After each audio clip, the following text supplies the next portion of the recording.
Good morning everybody and welcome to Vlogmas day 7 and 8.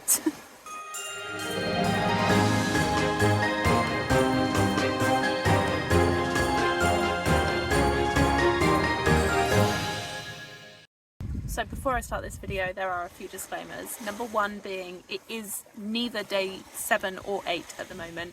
It's currently actually Vlogmas day 9, but I'm having to film retrospectively Vlogmas day 7 and 8. Secondly, as you may be able to tell, I am filming this on a beach and it is windy and I have my phone very precariously balanced up against a rock whilst I'm sort of in a really awkward position myself, so I'm sorry for the amount of fidgeting and hair blowing and wave crashing that you may witness in this video.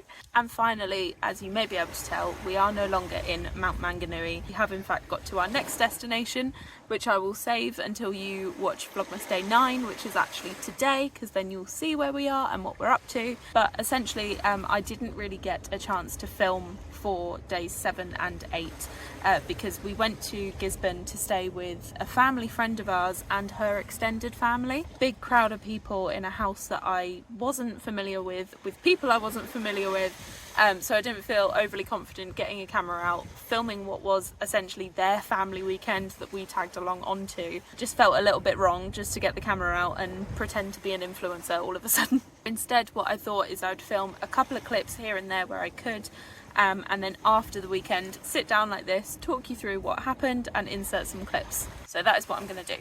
I'm already so uncomfortable. Starting on Saturday, we woke up bright and early in Lake Maunganui and got going to start our 3.5 hour drive to Gisborne.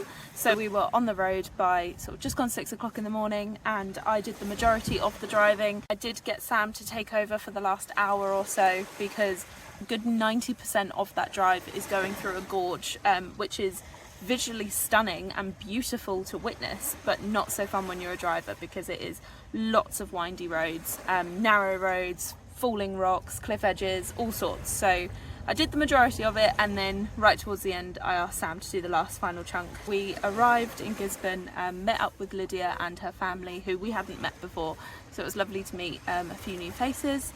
And within maybe half an hour of being there, we were all walking to the end of their garden where there's a big river that flows through it, and we went for a swim in the river, which was very refreshing, definitely woke us up. Got back into their house and warmed ourselves up with a cup of tea before getting into some kayaks and going back on that same river and kayaking all the way down until we got to the sea, essentially.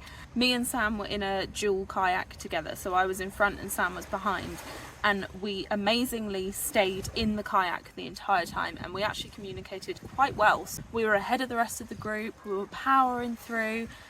We got to the sea and obviously the waves start coming in, it starts to get a little bit choppier, and it's at that point that you then realise you have to get yourself from the sea back onto the shore, which when it's a river it's all well and good, but the sea, not so much. To be fair to me and Sam, we did an alright job up until the very last minute where we tried to sort of surf on a wave, and it was going all well and good, and then the kayak slowly turned to the side, and as it turned to the side we capsized. Sam's paddle whacked me on the head, my Chili's bottle went flying, which luckily Sam managed to catch, and there we were, just capsized in the sea with a kayak and our paddles, and we had to swim ourselves back to shore. So again, that was a way to wake up after a very early morning.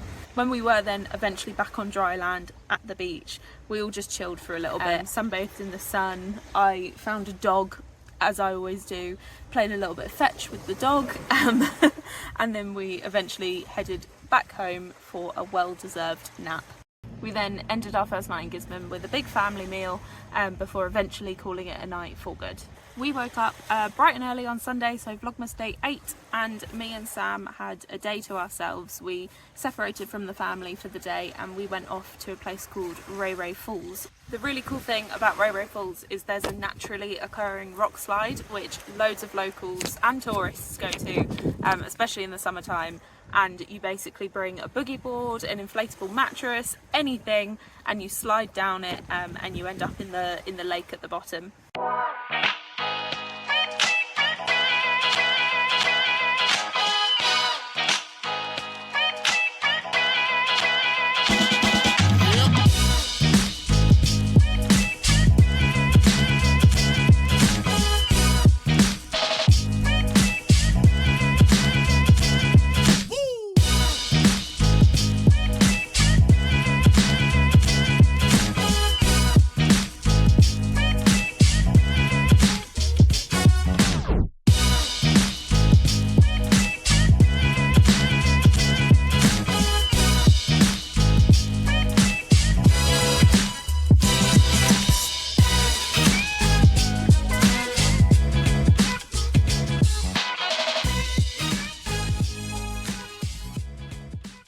then moved on literally, I would say maybe 500 metres down the road to a little secret spot called Champagne Pools. The family we were staying with very kindly drew us a very basic hand-drawn map to direct us from Ray Ray Falls to Champagne Pools to make sure that we could actually find it. So believe it or not, this very unsuspecting hedge is how you get down to Champagne Falls.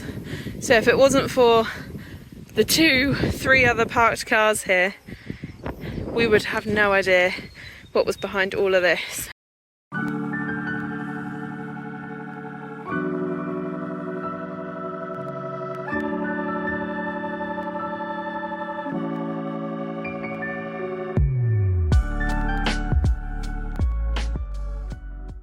Apparently there used to be a little like signpost here as well, but locals came and took it down because it's such a little like secret hiding spot that they didn't want tourists coming and ruining it. Bloody tourists. Luckily we had local knowledge, which is why we knew at least where to go, and then we followed the locals in. Champagne Pools was lovely but cold. The water was not warm and the weather was like it is today, where it is extremely overcast. So despite it being somewhat of a warm day, we got very cold very quick, therefore we didn't spend too long there. We then made one final pit stop before coming home, which was to the actual waterfall of Ray Falls, which was of course breathtaking and stunning, as all waterfalls in New Zealand are, but what was even more breathtaking and stunning was the little dog that I met there as well. Sam and I did spend the majority of the day just sort of messing around on the rock slide, looking at the waterfalls, swimming in Champagne Pools, and so by the time we got home, had another little nap of course, showered, put some clean clothes on. It was time to head out again to the local park in Gisborne, where we went to Carols by Candlelight. Theoretically, that should have been the most festive I've felt so far in New Zealand, but it was far from it.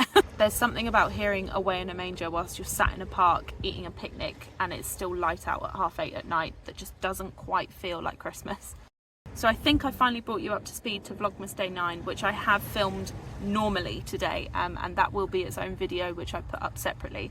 So I think I'm going to end it here. I'm sorry that 7 and 8 were very disjointed, but going forward we are back to normal videos of single day updates at a time.